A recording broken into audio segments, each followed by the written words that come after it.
في البدء كان الكلمة والكلمة كان عند الله وكان الكلمة الله.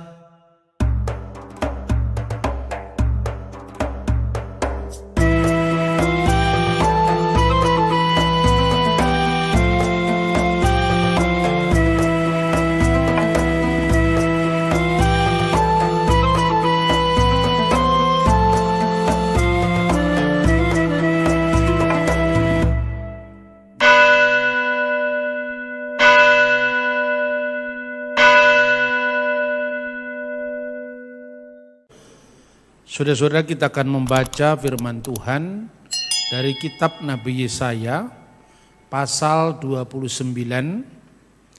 Kitab Nabi Yesaya pasal 29 mulai dari ayat 9 sampai dengan ayat 16. Demikian firman Tuhan. Bangsa yang buta, tercengang-cenganglah penuh keheranan. Biarlah matamu tertutup buta semata-mata. Jadilah mabuk, tetapi bukan karena anggur. Jadilah pusing, tetapi bukan karena arak. Sebab Tuhan telah membuat kamu tidur nyenyak. Matamu, yakni para nabi, telah dipejamkannya. Dan mukamu, yaitu para pelihat, telah ditudunginya. Maka bagimu penglihatan dari semuanya itu, seperti isi sebuah kitab yang termaterai. Apabila itu diberikan kepada orang yang tahu membaca dengan mengatakan, baiklah baca ini, maka ia akan menjawab, aku tidak dapat membaca, sebab kitab itu termaterai. Dan apabila kitab itu diberikan kepada seorang yang tidak dapat membaca dengan mengatakan, baiklah baca ini, maka ia akan menjawab, aku tidak dapat membaca. Dan Tuhan telah berfirman, oleh karena bangsa ini datang mendekat dengan mulutnya dan memuliakan aku dengan bibirnya, padahal hatinya menjauh daripadaku, dan ibadahnya kepadaku hanyalah perintah manusia yang dihafalkan. Maka sebab itu sesungguhnya aku akan melakukan pula hal-hal yang ajaib kepada bangsa ini, keajaiban yang mentakjubkan. Hikmat orang-orangnya yang berhikmat akan hilang, dan kearifan orang-orangnya yang arif akan bersembunyi. Celakalah orang yang menyembunyikan dalam rancangannya terhadap Tuhan, dan pekerjaan-pekerjaannya terjadi dalam gelap sambil berkata, siapakah yang melihat kita dan siapakah yang mengenal kita? Betapa kamu memutar balikkan segala sesuatu. Apakah tanah liat dapat dianggap sama dengan tukang periuk? Sehingga apa yang dibuat dapat berkata tentang yang membuatnya, bukan dia yang membuat kita. Dan apa yang dibentuk berkata tentang yang membentuknya, ia tidak tahu apa-apa. Saudara-saudara yang terkasih di dalam Tuhan, sebagaimana tadi kita membaca kitab Kidung Agung pasal 5 ayat 16 yang disalahpahami oleh orang non-Kristen yang ditafsirkan sebagai nubuat akan datangnya nabi akhir zaman, maka ayat ini juga sering disalahpahami oleh mereka dan ditafsirkan sebagai nubuat akan kedatangan nabi yang buta huruf. Dalam hal ini adalah nabi umat Islam, yaitu Muhammad Shallallahu Alaihi Wasallam. Sekali lagi, ketika saya membahas ini sama sekali saya juga tidak ingin mengkonfrontir dengan agama lain. Tetapi ini adalah forum kita sendiri di gereja. Berhak dong kita menyampaikan perspektif kita sendiri kepada orang-orang Kristen, karena ayat ini sering dicomot untuk kepentingan dakwah agama lain, maka kita mesti mempertanggungjawabkan kepada intern kita sendiri apa sebetulnya makna ayat ini bagi kita dan bagaimana kita melihat deskripsi sejarahnya yang panjang. Di dalam teks bahasa aslinya, kita bisa mengikuti misalnya ayat ini di dalam bahasa aslinya. Ya, maka bagimu penglihatan dari semuanya itu seperti isi sebuah kitab yang termaterai. Apabila itu diberikan kepada orang yang tahu membaca dengan mengatakan baiklah baca ini, maka ia akan menjawab, aku tidak dapat sebab kitab itu termaterai. Konteksnya ayat ini, bila kitab itu dibaca oleh orang yang tahu membaca. Tapi kemudian ayat 12, ya, dan apabila kitab itu diberikan kepada seorang yang tidak dapat membaca dengan mengatakan baiklah baca ini, maka ia akan menjawab aku tidak dapat membaca. Nah, teks ini kemudian diartikan, nah tentu di otak-atik Gathuk ya, ini adalah menubuatkan kedatangan Nabi akhir zaman, yaitu Nabi Muhammad ketika menerima wahyu di Gua Hira, katanya. Karena dalam teks ini bahasa Ibrani juga kata kara. Kara itu bacalah. Kara nazeh. Bacalah ini. V amar yadati seper. Saya buta huruf, saya tidak tahu kitab, kira-kira seperti itu. Sefer itu adalah kitab. Nah, dalam Alkitab terjemahan bahasa Arab juga digunakan kata-kata iqra' hadza. Nah, kalau itu di otak-atik yang itu menarik. Waktu seperti yang dikisahkan oleh sejarawan Muslim namanya Ibnu Hizam yang menulis buku judulnya Sirah Nabawiyah. Ketika Muhammad itu ada di Gua Hira, ditemui oleh sosok malaikat ya, kemudian disuruh membaca. Bunyinya juga bacalah Iqra. Lalu Muhammad menjawab, ma'ana biqori. Ma'ana biqori, aku tidak membaca. Sampai 3 kali kemudian didiktekan oleh malaikat itu, Iqra bismi rabbikal ladzi khalaq. Khalaqal insana min 'alaq dan seterusnya. Bacalah dengan nama Tuhanmu yang menciptakan. Nah, saudara-saudara, mirip sekali. Apakah kemiripan ini kemudian dijadikan landasan bahwa orang yang dinubuatkan dalam teks ini adalah Nabi Muhammad? Baik, kita akan membaca teks aslinya ya di dalam bahasa Ibrani. Watehi lahem hazud hakol bedibre hasefer hekatum yitanu oto el yude alimor kara nazeh vi amar lo ukal.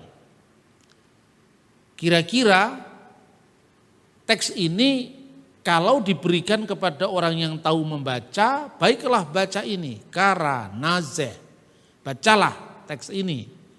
Maka jawabnya, aku tidak dapat membaca karena apa? Karena kitab itu tertutup, termaterai. Nah, kata katum, kotam, itulah yang disebut materai. Makanya ada ungkapan kutmata dalam bahasa Aram. Kita ingat juga kemarin saya sampaikan bahwa seorang pendiri agama Manikianisme yang dikenal dengan Nabi Mani, kitabnya adalah Evangelion de Mani, itu pada abad ketiga. Mendirikan agama yang namanya Dinanuhra, menyebut dirinya bahwa dia adalah penutup nabi-nabi. Kutmata de Nabiye, atau penutup rasul-rasul atau materai rasul-rasul, yang dikenal the seal of the apostle. Dalam bahasa Aram, bukan Arab ya, Aram itu adalah kutmata de slihe. Jadi kata katam dalam bahasa Ibrani itu sering muncul sekali. Taruhlah aku seperti materai dalam hatimu, seperti materai pada lenganmu. Misalnya diungkapkan dalam kitab Kidung Agung. Jadi kitab itu termaterai berarti kitab itu tertutup, tidak bisa dibaca. Makanya kalau disebut kut mata deslike, penutup nabi-nabi. Nah, ungkapan Aram itulah yang kemudian ditemukan paralelnya dalam bahasa Arab, kata munnabiyin, penutup nabi-nabi atau materai nabi-nabi. Itu digambarkan tentang apabila diberikan ibarat itu kitab itu enggak bisa dibaca karena apa? Bagi orang sekalipun dia bisa membaca karena kitab itu tertutup. Lalu ayat 12 baru diungkapkan bagaimana kalau kitab itu diberikan kepada orang yang bisa membaca. Maka wanitan haseper al-asyar lu yadak sefer. Apabila diberikan kepada orang yang tahu sefer, tahu kitab, tahu tulisan.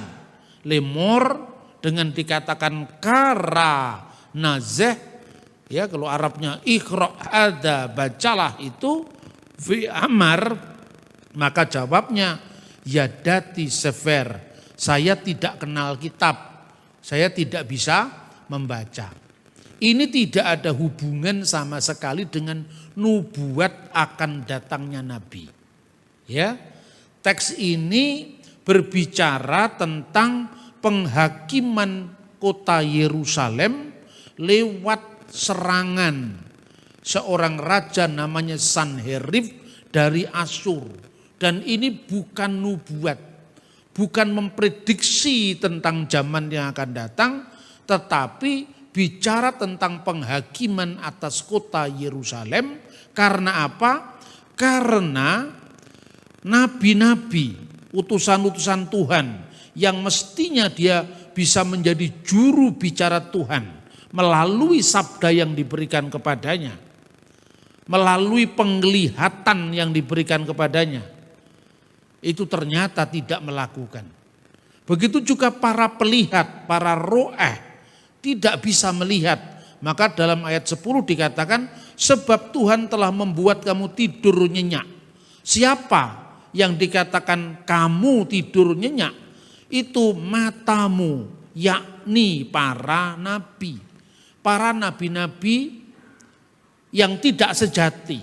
Para nabi-nabi yang muncul di kalangan orang-orang Yehuda, tapi sesungguhnya hanya menggunakan profesi rohani itu untuk tidak sesuai perbuatan mereka dengan apa yang dirancangkan Tuhan.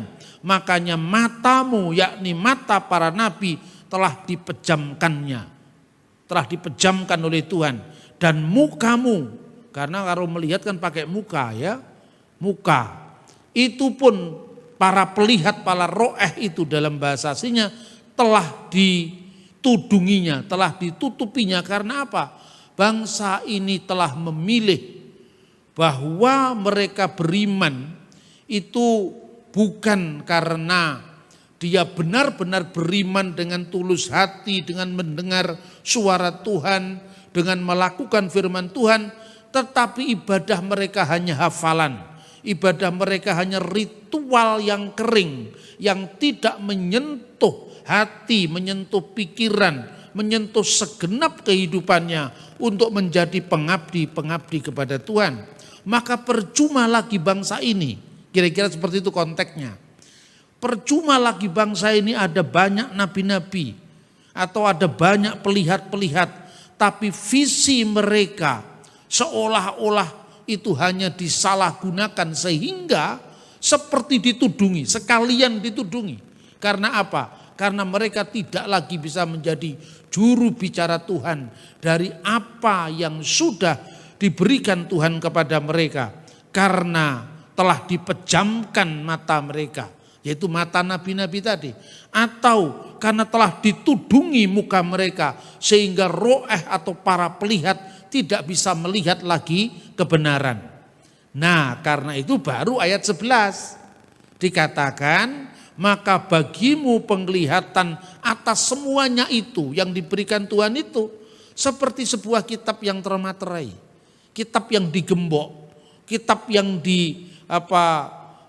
tutup, sehingga kalaupun dia bisa membaca, dia tidak bisa membaca lagi karena kitab itu sudah digembok, sudah ditutup, sudah dimaterai.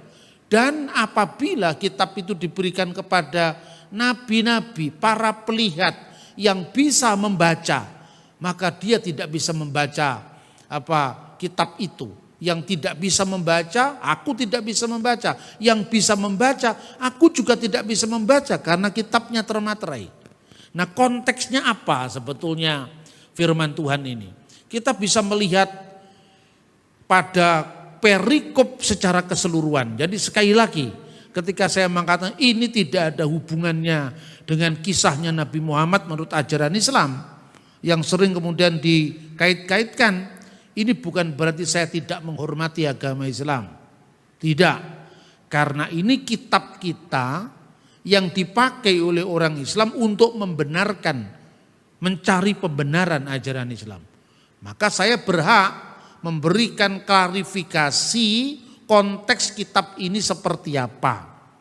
Lembaga Alkitab memberikan judul pasal 29, Yerusalem terkepung tetapi diselamatkan. Ayat pertama, celakalah Ariel, kota tempat Daud berkemah. Biarlah tahun demi tahun perayaan silih berganti. Aku akan menyesakkan Ariel, sehingga orang mengerang dan mengaduh, dan kota itu akan seperti perapian bagiku. Ariel itu bahasa Ibrani, artinya singa Tuhan. Disinilah menunjuk kepada singa Yehuda. Ini gambaran tentang kota Daud, yaitu kota Yerusalem.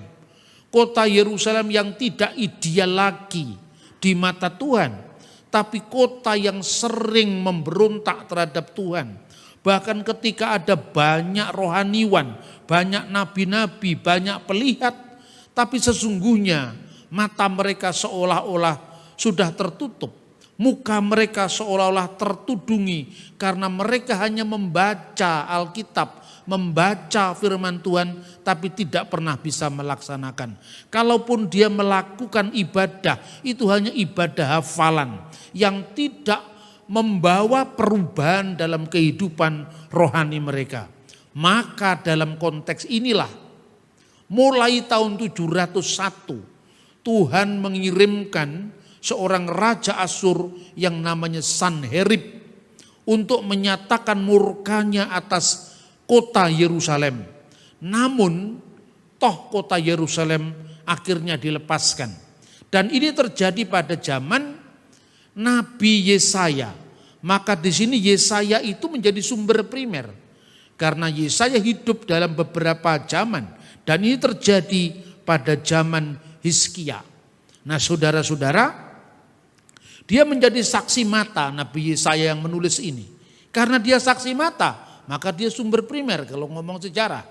Ketika Raja Hizkia itu mengadu pada Tuhan, memohonkan bagaimana bangsanya atau kota suci Yerusalem atau ibu kota negara Yehuda itu telah mendurhaka kepada Tuhan karena para rohaniwannya, para pelihatnya, para nabinya tidak peka lagi melihat kehendak Tuhan.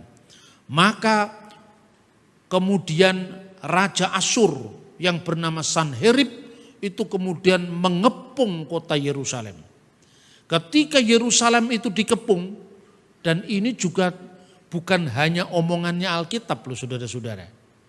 Ini juga ada dalam prasasti yang langsung diterbitkan, yang langsung ditulis pada zamannya Sanherib, yang dikenal dengan inskripsi atau prasasti Prisma Sanherib.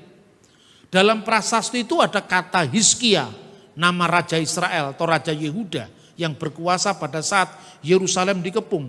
Di situ juga ada kata Yerusalem karena dikatakan Hizkia di mataku telah menjadi orang yang kukepung seperti burung dalam sangkar di Yerusalem kota itu.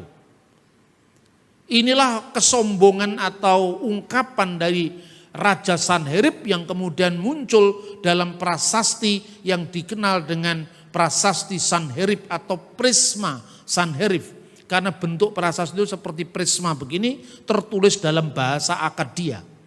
Kemudian apa yang terjadi, dan ini paralel dari kisah yang melatar belakangi kitab Nabi Yesaya ini, ditulis juga dalam 2 Raja-Raja pasal 19, 18 dan 19.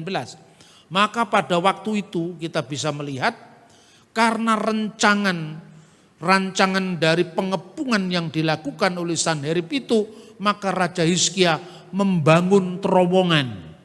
Nah, terowongan itulah yang menghubungkan bagaimana antara satu tempat di utara sampai tempat di kota Yerusalem. Terowongan itu sekarang ditemukan oleh arkeologi. Kalau Anda mengunjungi Israel yang disebutkan kota lama dari Raja Daud, di situ dibuat ada terowongan air di dalam itu. Dan rupanya terowongan itu untuk menyediakan persediaan air ketika nanti kalau misalnya Sanherib benar-benar telah mengepung kota Yerusalem. Tetapi karena pertobatan dari bangsa Yehuda, sekalipun nabi-nabi atau para rohaniwan atau para pelihatnya yang bisa diberikan visi oleh Tuhan tidak bisa mengemban dari firman Tuhan itu, maka Nabi Yesaya sebagai pendamping dari sang raja Yehuda itu selalu memberikan hal-hal yang bersifat rohaniah untuk bagaimana membaca secara peka kehendak Tuhan.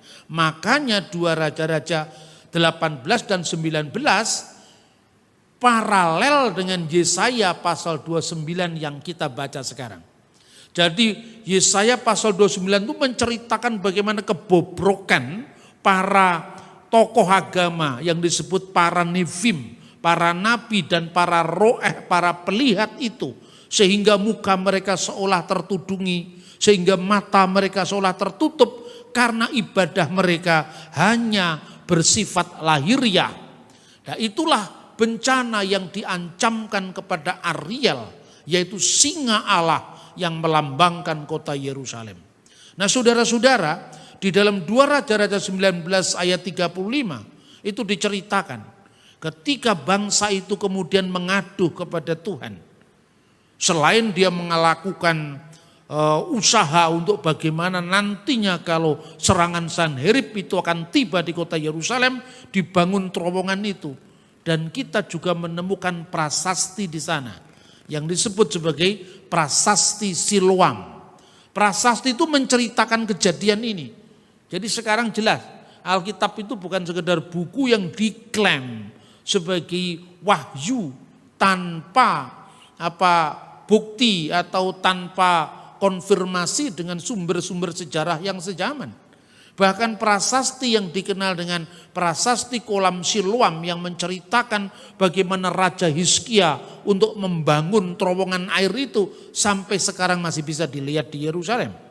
Bahkan dari pihak yang menyerang Yerusalem, yaitu Raja Sanherib, juga menerbitkan prasasti yang dikenal dengan prasasti Prisma Sanherib, yang diawali dari kata-kata bahwa Hizkia telah ditawan seperti burung dalam sangkar di Yerusalem.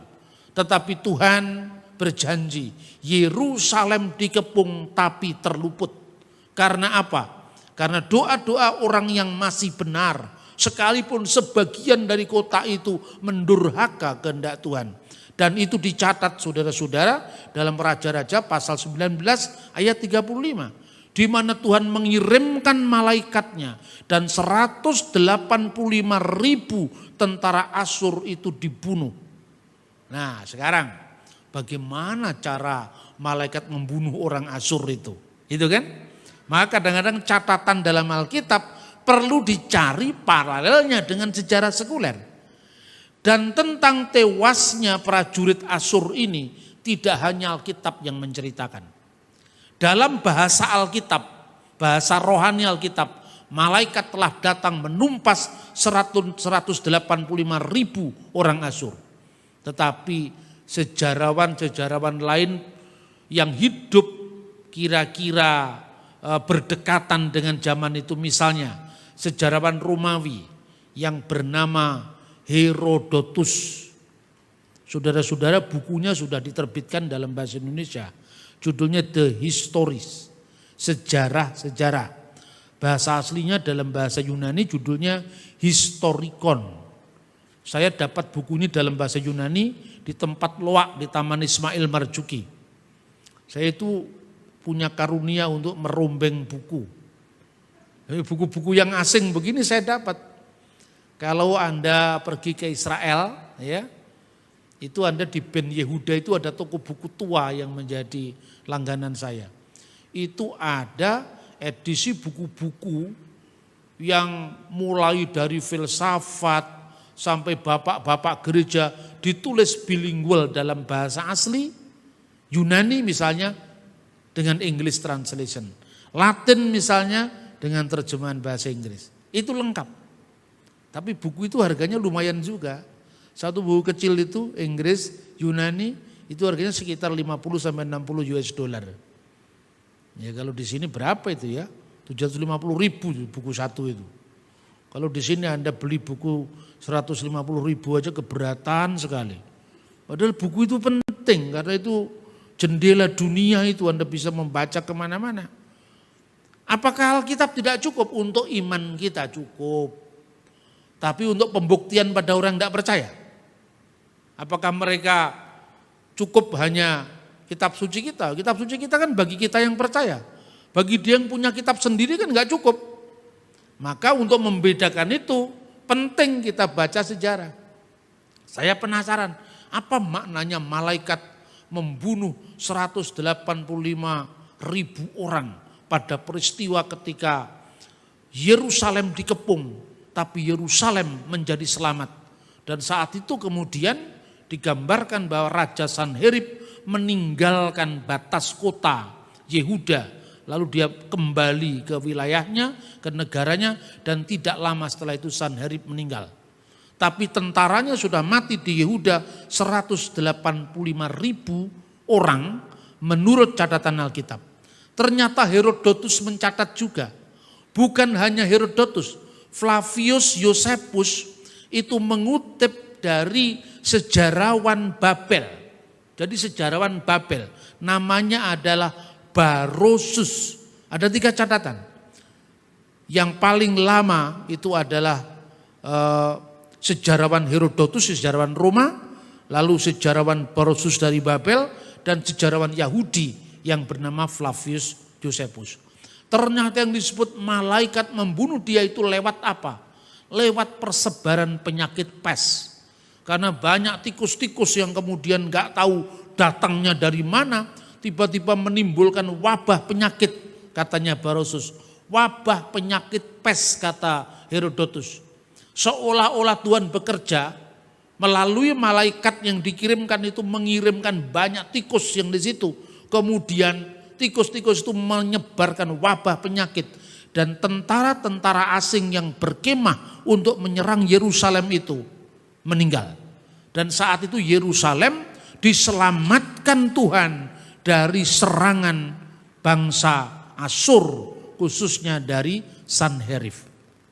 Nah karena apa? Itu tadi kritiknya. Karena bangsa ini hanya melayani Tuhan dengan bibirnya. Apa yang mereka lakukan itu hanya ibadah hafalan yang tidak tulus dari hatinya, sehingga tidak ada dampaknya pada kehidupan rohani masyarakat Yerusalem yang disindir dengan kata Ariel, Ariel. Wahai singa Allah yang perkasa, wahai kota Daud yang hebat, di mana kehebatanmu dulu? Di mana kehebatan kalian sebagai singa-singa Allah? Nyatanya para rohanianmu sekarang hanya seolah-olah melaksanakan ritual tanpa masuk dalam roh dan kebenaran. Ibadah yang hanya lip service, ibadah yang hanya dihafalkan, dan itu sama sekali tidak mengubah perilaku kehidupanmu sehari-hari. Bahkan kehadiran seorang nabi-nabi, kehadiran para nabi-nabi, kehadiran para pelihat, mukanya seolah ditudungi, matanya seolah ditutup. Dan itu digambarkan Mereka itu sudah tidak berubah. Ibarat kalau itu kitab dibukakan kepadanya dan orang itu bisa membaca, maka tetap saja nggak dibaca. Karena apa? Kitab itu sudah dimaterai. Itu kan paralel dengan kata-kata sudah ditudungi, seperti mata yang sudah ditudungi, seperti muka yang sudah ditudungi, seperti mata yang sudah ditutup. Dan itu pun kalau bisa dibaca oleh orang yang bisa membaca, kitabnya tertutup. Kalau dia tidak bisa membaca, artinya dia sudah buta nalar, artinya dia sudah tidak mengerti, tidak peka terhadap Sefer Elohim, terhadap buku-buku suci dari Tuhan, terhadap firman-firman Tuhan. Itulah yang diumpamakan dari ayat 11 dan ayat 12. Ayat 12 itu kalau orang tidak bisa membaca, dia mengatakan aku tidak bisa membaca. Kalau dia orang bisa membaca, kitab itu menjadi tertutup. Jadi sekali lagi, tidak ada hubungan sama sekali dengan apa yang ditafsirkan sebagai Nabi Muhammad. Nah, saudara-saudara yang terkasih di dalam Tuhan, maka membaca kitab suci harus melihat konteks, tidak bisa terlepas dari konteks. Dan juga dalam hubungan kita dengan agama lain, dengan umat agama lain, harus dibangun di atas respek terhadap perbedaan. Perbedaan itu bukan berarti permusuhan. Saya menyatakan kebenaran ini karena ini kitab saya, kitab kita, kitab suci kita yang disalahpahami oleh orang luar, yang dimanfaatkan untuk kepentingan orang luar. Tapi sedikit pun saya tidak pernah membenci mereka yang menyalahpahami Alkitab. Justru karena kasih dan kecintaan saya, bukan hanya terhadap kitab suci saya, tapi terhadap jiwa-jiwa yang tidak memahami misi hidupnya, bahkan menggunakan kitabnya orang lain sebagai pembenaran. Maka saya teringat sabda Yesus, ampunilah mereka karena mereka tidak tahu apa yang mereka perbuat. Dan dengan saya sampaikan dengan fakta-fakta bahwa konteksnya teks ini yang disalahpahami, ini betapa kuatnya, betapa clearnya. Kalaupun itu tidak meyakinkan mereka, saya sudah memberitakan. Tapi bukti-bukti sejarah kadang-kadang hanya dilihat dengan memicingkan sebelah mata. Tetapi itu tetap tidak boleh kita membuat lemah dalam kita terus menyatakan kebenaran. Bukan hanya kebenaran subjektif apa yang kita imani dan orang lain tidak bisa cross check. Tetapi kebenaran objektif karena apa yang saya sampaikan itu bukan hanya catatannya Alkitab. Coba bisa bayangkan. Ini peristiwa terjadi 700 tahun sebelum Masehi. Ketika kemudian bangsa Israel yang di sebelah utara akhirnya ditawan ke Asur. Operasi itu dimulai, operasi militer itu dimulai sudah tahun 701. Kemudian ketika mereka menaklukkan wilayah utara yang di wilayah Samaria dan bangsa yang di wilayah utara ini yang adalah pecahan dari kerajaan Salomo. Yang di sebelah utara dipimpin oleh Yerobeam yang juga orangnya Salomo, memisahkan diri dari kerajaan Yerusalem yang tinggal diikuti oleh dua suku Israel yang disebut suku Yehuda didukung oleh sekelompok kecil suku Benyamin. Yang di sebelah utara diikuti 10 suku karena suku Yusuf itu dihitung dua anaknya. Sementara orang Lewi, karena Lewi tidak diberi tanah pusaka, maka ada yang ikut ke utara, ada yang ikut ke selatan. Karena orang Lewi tidak punya tanah pusaka. Karena orang Lewi menerima persepuluhan dari ke-11 saudaranya itu aturan yang Tuhan tentukan untuk bangsa Israel. Sampai kemudian bangsa utara itu, khususnya Bangsa Israel yang di utara tadi, ibu kotanya Samaria, pada zamannya Ahab, pada zamannya Omri, itu benar-benar kejahatan di mata Tuhan. Mulai dari zaman Yerobeam, mereka sudah menyembah berhala. Terjadi sinkretisme antara kehidupan iman Yahudi dengan iman bangsa-bangsa lain. Allah yang disembah bangsa Yahudi dicampur, disinkretiskan dengan Dewi Asyera. Makanya dipasanglah patung yang namanya anak lembu dari Dan sampai di Betel. Itu mengulangi kejahatan mereka ketika mereka menyembah anak lembu di padang gurun. Itu pun juga ada prasastinya. Saya kadang-kadang diprotes, Pak Bambang kalau ngomong kok prasasti terus supaya ketok bedane. Ya toh? Bahwa apa yang dikatakan Alkitab itu bukan sekedar keyakinan wahyu yang turun kepada Nabi Yesaya, tidak. Tapi ada bukti sejarahnya.